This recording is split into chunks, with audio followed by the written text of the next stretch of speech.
Ya Nabi, salam alaika. Ya Rasul, salam alaika. Hadis yang ke-101 kita baca bersama. Bismillahirrahmanirrahim. An Abi Karimata Al-Miqdad ibni Ma'din Yakrib radhiyallahu anhu anin Nabi sallallahu alaihi wa alihi wa sahbihi wa sallama qala idza habba ar-rajulu akhahu falyukhbirhu annahu yuhibbuhu rawahu Abu Dawud wa Tirmidzi wa qala Tirmidzi haditsun hasanun sahih. Artinya dari Imam Abu Karimah Al-Miqdad bin Ma'ad Yakrib radhiyallahu ta'ala ardah, Rasulullah sallallahu alaihi wasallam bersabda, apabila seseorang mencintai saudaranya, hendaklah dia mengabarkan cintanya kepadanya. Hadis riwayat Imam Abu Dawud, Imam Tirmidzi berkata hadis hasan sahih. Malam ini kita sampai pada hadis ke-101. Setelah beberapa waktu udzur tidak bisa sampai di tempat ini, alhamdulillah malam ini kembali kita ditakdir menimba ilmu hadis daripada kitab Qultuful Falihin kembali. Mudah-mudahan manfaat dunia akhirat. Hadis ke-101 dari sahabat Rasul yang berjulukan Abi Karimah, namanya Al-Miqdad bin Ma'ad Yakrib, salah satu sahabat Rasul yang datang kepada Nabi masuk Islam dari Bani Kindah, dari Syam. Salah seorang yang lumayan banyak meriwayatkan hadis Rasul. Kurang lebih ada 47 hadis dibawa oleh Abi Karimah Al-Miqdad bin Ma'ad Yakrib, meriwayatkan hadis-hadis baginda Nabi kita Muhammad sallallahu alaihi wasallam. Dan beliau salah satu sahabat yang umurnya panjang, meninggal dunia pada usia 91 tahun, tepatnya tahun 87 Hijriah. Beliau mengatakan bahwasanya baginda Nabi kita Muhammad SAW, semoga Allah meridhai dan kita mendapatkan barokahnya, amin. Beliau mengatakan baginda Nabi kita Muhammad SAW bersabda, idza ahabbar rajulu, jikalau seseorang mencintai saudara muslim lainnya, akhahu, saudara muslim lainnya, ai fillah, sesama muslim, falyukhbirhu, maka hendaknya dia memberitahukan, annahu yuhibbuh, hendaknya dia memberitahukan, dianjurkan oleh Nabi, sunnah, dia memberitakan kepada orang yang dia cintai, annahu yuhibbuh, bahwasanya dia mencintai orang tersebut. Hadis riwayat Imam Abu Dawud dan Imam Tirmidzi. Wa qala Tirmidzi haditsun hasanun sahih. Hadis ini jelas untuk kita bersama memahaminya. Kalau kita cinta sama seseorang, maka kita ikrarkan, kita beritahukan, kita i'lankan bahwasanya saya ini sayang kepadamu. Saya ini cinta kepadamu. Saya kasih nasihat kepada kamu karena saya ini sayang kepada kamu. Nah, ini semua hal-hal yang dianjurkan oleh baginda Nabi kita Muhammad sallallahu alaihi wasallam. Dan hadis ini merupakan cara, teori, ya, cara atau teori agar tujuannya apa? Tujuannya bertambah rasa cinta kasih sayang dan persaudaraan di dalam agama Islam. Tujuannya itu agar muslim satu dengan lainnya saling mencinta karena Allah Subhanahu wa ta'ala. Hilang ini penyakit-penyakit dalam hati dengan ungkapan mahabbah tersebut. Ibu bapak hadirin hadirat rahimakumullah, kajian kita dalam kitab Qultuful Falihin malam ini sudah sampai pada hadis ke-101. Kita juga masih berbicara tentang masalah hadis tentang mahabbah. Sudah 5, 6 atau 7 hadis. Betul? Semua berbicara tentang mahabbah. Dari hadis ke-95 kalau saya tidak salah, hadisnya almar'u ma'aman ahab. Seorang akan dikubur bersama siapa yang dia cinta. Hadis ke-96, anta ma'aman ahbabtah. Kamu bakal dikumpul bersama orang yang kamu cintai. Hadis ke-97, hadis ke-98, ainal mutahabbuna bi jalali al-yawma adilluhum tahta dhilli yawma la dhilla illa dhilli. Mana orang yang dahulu di dunia saling mencinta karena Allah, hari ini hari kiamat aku akan memberikan naungan kepada mereka yang tidak ada naungan kecuali naunganku. Hadis ke-99, kita belajar juga tentang masalah cinta. La tadkhulul jannah hatta tu'minu wa la tu'minu hatta tahabbu. Kalian tidak akan masuk surga kecuali kalian beriman pada Allah, dan iman kalian tidak akan sempurna kecuali kalian saling mencinta karena Allah. Betul. Hadis ke-100, baginda Rasul sallallahu alaihi wasallam bersabda, al-mutahabbuna bi jalalillah ala manabir min nur yaghbituhum nabiyyuna wa syuhada. Orang-orang yang dahulu di dunia saling mencintakan Allah, nanti di hari kiamat mereka berada dalam singgasana mimbar yang terbuat daripada cahaya, sampai para nabi dan para syuhada tercengang kagum kepada mereka. Betul. Sampailah kita malam ini pada hadis yang ke-101. Idza ahabba ar-rajulu akhahu falyukhbirhu. Hadis malam ini bicara tentang teori, bukan ungkapan tentang cinta yang masih tersimpan dalam hati lagi, tapi sudah cara untuk menyampaikannya, menunjukkan kepada orang yang kita cintai. Kalau kalian cinta kepada seorang, falyukhbirhu, hendaknya kalian memberitahukan kepada orang itu, annahu yuhibbu, bahwasanya dia mencintai orang tersebut. Tujuannya apa? Baginda Nabi kita Muhammad SAW mengajarkan kita soal cinta, soal mahabbah, sampai harus diungkapkan. Ada lagi dalam hadis riwayat Imam Abu Dawud, dibawa oleh Anas bin Malik, anna rajulan inda Rasulillah SAW, famarra alaihi rajulun. Waktu itu Nabi lagi duduk dengan seseorang sahabat, tiba-tiba ada orang melintas sambil nunjuk kepada orang itu di depan Nabi, ya Rasulullah, inni uhibbu hadha. Ya Rasul, saya cinta sama dia, saya cinta sama orang ini. Habis itu jalan lagi. Nabi ketika dengar orang menyampaikan cinta kepada sahabatnya itu, kata Nabi, a'lam tahu, kamu nggak jawab, kamu nggak respon ungkapan cinta sayangnya kepada kamu. Qala la ya Rasulullah. Enggak ya Rasulullah, tidak. Saya cuma mendengar dia cinta, cukup. Saya hanya mendengar dia sayang kepada saya, cukup. Qala a'limhu, buru-buru ente kejar itu orang. Kasih tahu juga kalau ente cinta sama orang itu. Subhanallah. A'limhu falahikahu, dia kejar orang tersebut, wa qala lahu inni uhibbuka fillah. Saya cinta kepadamu karena Allah. Maka sahabat tadi yang jalan mendengar jawaban ungkapan cinta dari sahabat tersebut, menjawab, ahabbaka alladhi ahbabtani fih, rawahu Abu Dawud. Mudah-mudahan ente juga disayang sama Allah dan Rasulnya. Jadi sampai Nabi dengar ada sahabat terdengar oleh beliau ungkapan cinta kepadanya, dia nggak jawab, Nabi tegur, ente balas, respon ungkapan cinta orang tersebut yang telah mengungkapkan, menunjukkan mahabbahnya kepadamu. Sallu ala Rasulillah. Begitu dalamnya akhlak baginda Nabi kita Muhammad SAW.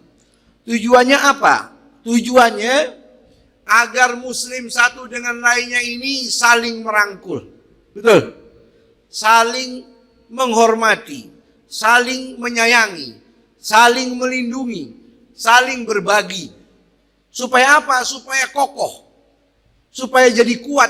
Kalau muslim satu dengan lainnya saling mengikat, maka mereka berada dalam kategori seperti satu tubuh.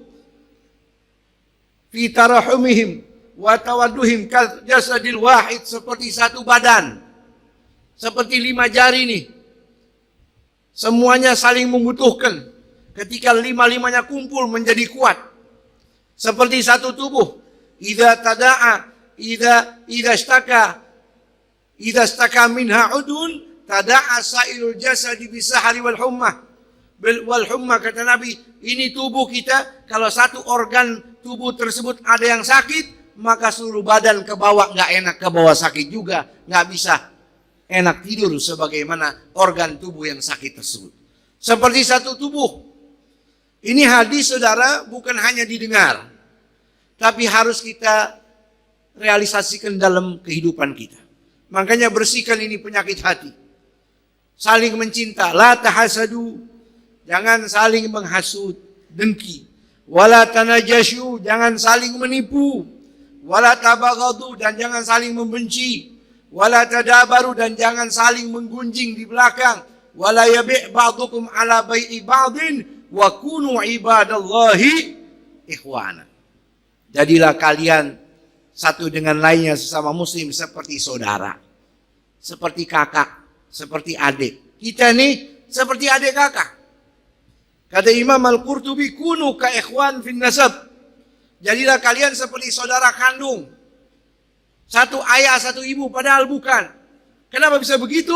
Karena la ilaha illallah Muhammadun Rasulullah. Ka ikhwan fin nasab, fil mahabbah, ulfah, syafaqah, muasah, nasihah. Seperti saudara kandung dalam kasih sayang, kelembutan, nasihat, berbagi, cinta, seperti saudara kandung. Mudah-mudahan kita bisa mengamalkan. Ya, makanya dalam ungkapan Imam Abi Musa Al-Asy'ari pernah mengatakan, saya pernah masuk kota Dimysk. Di sana saya masuk ke dalam masjid. Setelah sholat Isya, ada satu anak muda. Faida bifatan barragut sanaya. Ada satu anak muda mukanya penuh dengan cahaya. Wan nasu haulahu, dia diputerin sama orang. Dia pergi kemana diikutin sama orang. Fa idza ikhtalafu fi syai'in asnaduhu ilaih. Ada orang bawa kitab, tanya sama dia. Ada orang selisih paham, minta pendapat sama dia. Wa sadaru an ra'i, semua ngikutin petuahnya.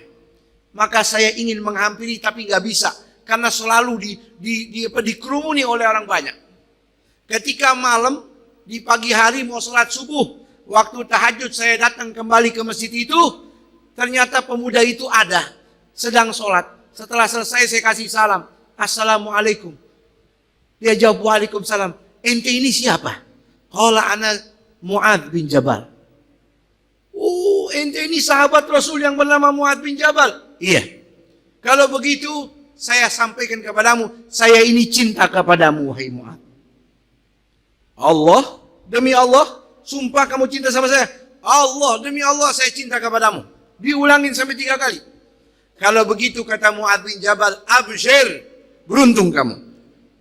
Absyir, kabar gembira untukmu. Fa inni sami'tu Rasulullah SAW yaqul, karena saya dengar langsung dari Rasulullah, beliau bersabda, wa qala Allah Ta'ala berfirman dalam hadis qudsi, wajabat mahabbati lil mutahabbina fiyya wal mutajalisina fiyya wal mutazawirina fiyya wal mutabadzirina fiyya.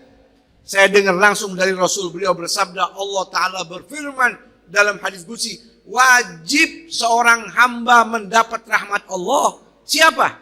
Yang ketika hidup di dunia saling mencinta karena Allah, saling berkunjung karena Allah, saling berziarah, bersilaturahmi karena Allah, saling berkorban karena Allah.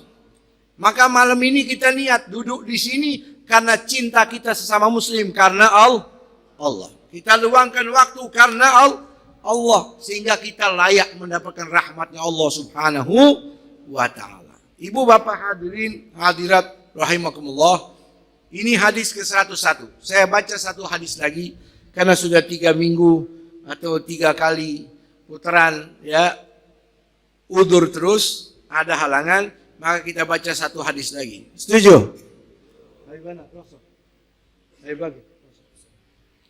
Bismillahirrahmanirrahim. An Mu'adzin radhiyallahu anhu anna Rasulullah sallallahu alaihi wasallam akhadha biyadihi wa qala ya Mu'adz wallahi inni la uhibbuka thumma usika ya Mu'adz la tad'anna fi duburi kulli salatin taqulu Allahumma a'inni ala dhikrik wa syukrik wa husni ibadatik. Hadithun sahih rawahu Abu Daud dan Nasai bi isnadin sahih.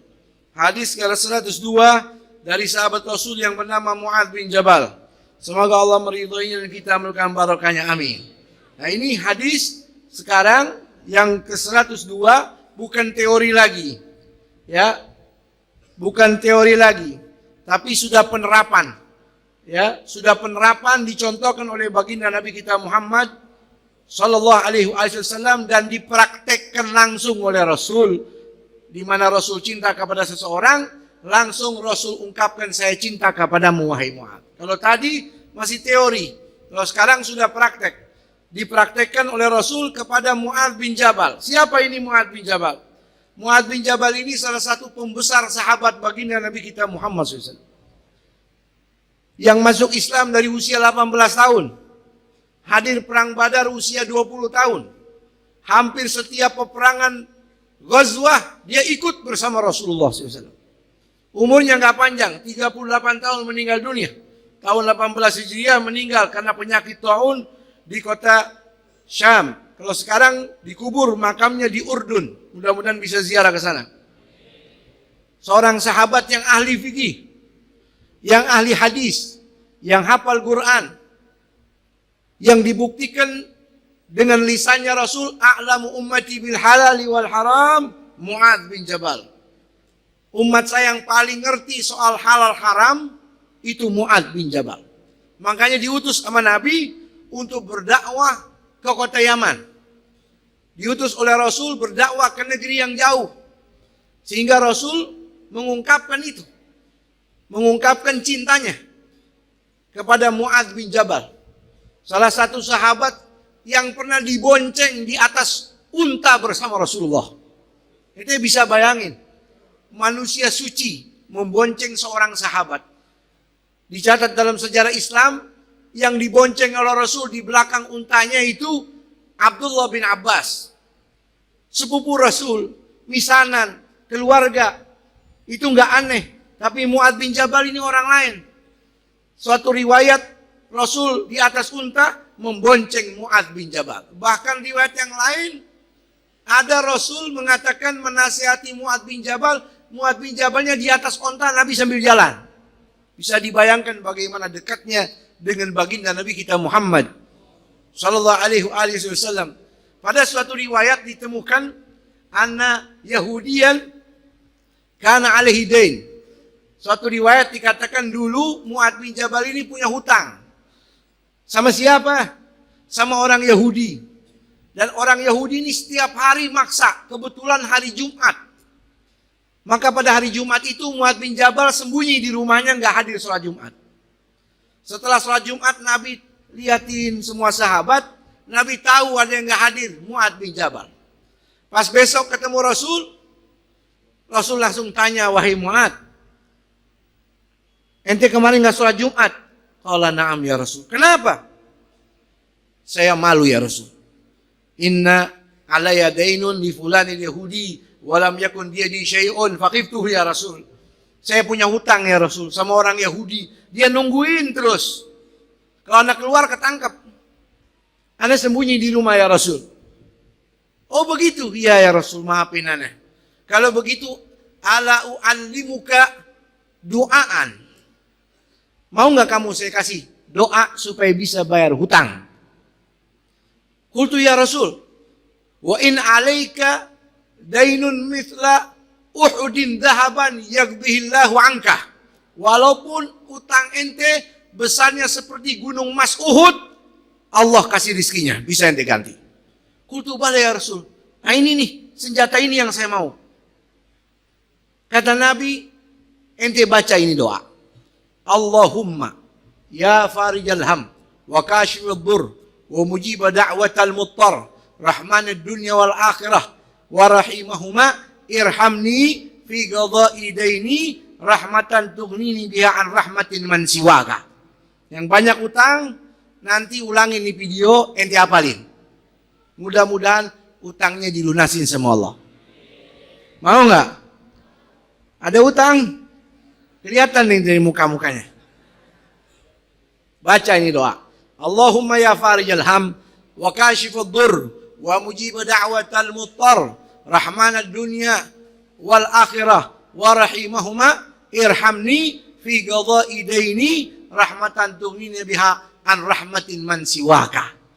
Faqala Mu'adz radhiyallahu taala anhu fawadhabtu ala du'ai fagudi anni dzalik. Maka saya langsung baca doa itu, saya lazimi itu doa, akhirnya semua hutang saya dilunasi sama Allah dengan cepat. Nah, ini Sayyidina Mu'adz bin Jabal. Dikatakan dalam hadis, akhadha biyadi, Nabi pegang tangannya. Makanya disebut ini hadis musalsal bil mahabbah. Jadi sunnah kalau kita nyampaikan hadis ini, kita pegang seseorang. Contohnya begini nih. Siapa namanya? Namanya Mukhtar. Depok. Udah kawin? Udah kawin. Contohnya begini. Mukhtar, ane cinta sama ente. Ane sayang sama ente. Ya? Jawab dong. Ya. Itu hadis musalsal bil mahabbah. Karena Rasul ketika menyampaikan itu, Rasul kepada Mu'adz begitu juga. Ya. Wa qala ya Mu'adz, wallahi demi Allah, ini sungguhnya aku, harfu taukidin wa nasbin, ungkapan pasti, sesungguhnya, la uhibbuka, lamnya taukid lagi, wa taukidun ala taukidun dalala ala tahqiq. Kalimat taukid, taukid ketemu taukid menunjukkan tahqiq, sesungguhnya. Demi Allah, saya cinta kepadamu, hai Mu'adz. Tsumma usika, saya nasihatin ente nih Mu'adz. Ya Mu'adz, wahai Mu'adz, la tada'anna, jangan sekali-kali la tad'ukanna, kau tinggalkan fi duburi kulli salat, setiap selesai salat, taqulu Allahumma inni ala dzikrika wa syukrika wa husni ibadatik. 3 doa. Yang pertama, minta tolong sama Allah ala dzikir, supaya bisa senantiasa zikir sama Allah. Zikir ini kita disuruh minta tolong. Nah ini al-aun, qalbul aun. Iyyaka na'budu wa iyyaka nasta'in. Al-aun talabul aun, meminta pertolongan. Kenapa kita harus minta tolong sama Allah supaya bisa zikir? Karena zikir sama amalan yang paling enteng dan paling berat. Paling enteng tinggal gerakin bibir doang. Subhanallah, alhamdulillah. Betul? Keluar duit enggak? Keluar duit enggak? Enggak. Itu zikir paling mudah. Tapi paling sulit. Apa itu paling sulit? Istiqomah. Istiqomah. Apalagi kalau lagi ada obyekan. Itu disebut paling sulit. Kecuali orang-orang mukhlisun. Kecuali orang-orang saleh daripada wali yang mereka itu mulutnya nggak bisa ketahan untuk selalu berzikir sama Allah. Sampai disebut para aulia itu di antara mereka, kalau masuk kamar mandi, sebelum masuk harus gigit kain dulu. Kenapa? Karena mulutnya selalu berkata Allah, Allah, Allah, Allah, Allah, subhanallah, subhanallah. Jadi kalau dibuka itu terlepas dari mulutnya, akhirnya dia zikir dalam kamar mandi. Kalau orang munafik nggak bisa begitu. Innal munafiqina yukhadi'una Allah wa khadi'uhum wa idza qamu ila sholati qamu kusala yura'una an-nasa wa la yadhkuruna Allah illa qalila wa la yadhkuruna Allah illa galila. Kalau orang munafik sedikit zikirnya kata Allah. Tapi kalau orang mukmin yang sejati, ya ayyuhalladzina amanu dzkurullaha dzikran katsira. Hai orang-orang beriman, banyak-banyaklah kalian berzikir kepada Allah. Kalau aulia gampang, kalau orang munafik berat. Orang soleh mudah, orang munafik susah untuk banyak zikir. Mudah-mudahan Allah jadikan kita orang-orang saleh. Wadhkurullaha la'allakum tuflihun. Kenapa kita disuruh banyak zikir? Minta tolong sama Allah supaya jadi lisan berzikir. Karena orang berzikir selalu tuflihun, kata Allah dalam Al-Quran, selalu beruntung. Al-falah naw'an, keberuntungan 2. Husulul marghub wa fawatul marhub. Kata ulama, keberuntungan qabul hajat. Husulul marghub. Wa fawatul marhub, yang kedua terbebas dari malapetaka bahaya. Amin. Itu al-falah. Orang yang zikir dapat kabul hajat, terbebas dari malapetaka. Amin. A'inni ala dzikrik wa syukrik. Tolong hamba supaya bisa rajin bersyukur kepadamu ya Allah. Kenapa? Karena sedikit hamba yang bersyukur. Betul. Wa qalilun min ibadiyash syakur. Sedikit hambaku yang doyan bersyukur, rajin berterima kasih, bersyukur Allah. Sedikit kata Allah. Allah sendiri nih yang menciptakan hamba tahu sedikit hamba-hamba yang bersyukur. Makanya penghuni neraka disebut kata Nabi, uritun nara. Aku diperlihatkan neraka. Faraitu aktsara ahlihan nisa. paling banyak penghuni neraka itu perempuan. Fakultu ya Rasulullah akfurna billah. Sahabat tanya, apakah perempuan itu tidak beriman pada Allah sampai harus digoreng dalam neraka? Qala la. Bukan karena itu. Kenapa ya Rasul? Tukfirnal la'na wa yakfurnal ashir. Wanita-wanita itu di dunia sering melaknat. Wa yakfurnal ashir, kufur nikmat. Tidak berterima kasih sama Allah, sudah diberi rumah tangga, sudah diberi suami, sudah diberi anak, kufur nikmat, karena itu disiksa dalam nerakanya Allah. Dan syukur ini ada 3 tiang. Tiang dengan lisan, tiang dengan hati, tiang dengan anggota tubuh. Tiang dengan lisan ucapan alhamdulillah. Tiang dengan hati terima kasih dalam hati. Tiang dengan anggota tubuh menjaga tubuh itu dari maksiat, baru itu lengkap sempurna orang yang bersyukur kepada Allah. Minta tolong pada Allah supaya jadi orang yang bersyukur. Yang terakhir apa? Wa husni ibadati. Minta tolong sama Allah supaya kita punya ibadah ini diterima sama Allah. Ibadahnya bagus. Karena ibadah ketika rusak, fasad, maka mardud. Tidak diterima sama Allah. Makanya Rasul suruh Mu'adz bin Jabal ini sebelum dakwah banyak-banyak kamu berdoa. Setiap selesai sholat jangan lepas. Allahumma inna ala dzikrik wa syukrik wa husni ibadatik. Supaya ibadahnya jadi bagus. Ibadah tidak akan sempurna kecuali dengan 3 hal. Yang pertama dengan ilmu. Maka beruntunglah kalau kita ngaji di majlis Rasulullah. Alhamdulillah. Yang kedua dengan ikhlas. Kalau nggak ikhlas nggak ada pahalanya. Yang ketiga mutaba'atul Habib SAW. Yang ketiga harus mengikuti koridor apa yang disuruh oleh baginda Nabi kita Muhammad SAW. Bikin aturan sendiri mardud indallah, ditolak. Dulu kata Imam Said Abdul Musayyib mengatakan anna rajulan shalla ba'dal fajr. Imam Said bin Musayyib menceritakan orang yang berlawanan dengan apa yang disuruh sama Nabi. Ibadahnya ngikutin maunya sendiri. Ada orang sholat sunnah habis sholat subuh. Fa'angkara alaih, ditegur. Ente nggak boleh sholat habis subuh. Sholat sunnah sebelum subuh, sebelum azan subuh. Setelah sholat subuh nggak boleh sholat sunnah. Apa kata orang yang ditegur? Ya Aba Muhammad, ayu'adzibuni Allahu ala shalah. Emang nanti anda bakal disiksa sama Allah gara-gara sholat habis subuh? Kata Imam Said Ibnul Musayyib, Inna Allah la yu'adzibu ala shalah.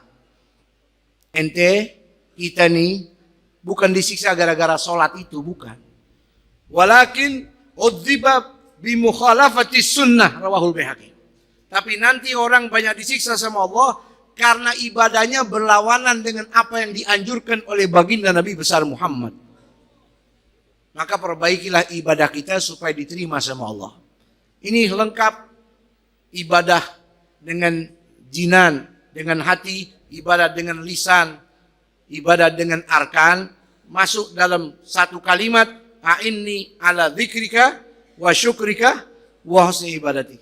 A'inni ala dzikrik, ibadah lisan, wa syukrik, ibadah hati, wa husni ibadatik, ibadah anggota tubuh. Mudah-mudahan Allah ridho kepada kita semua.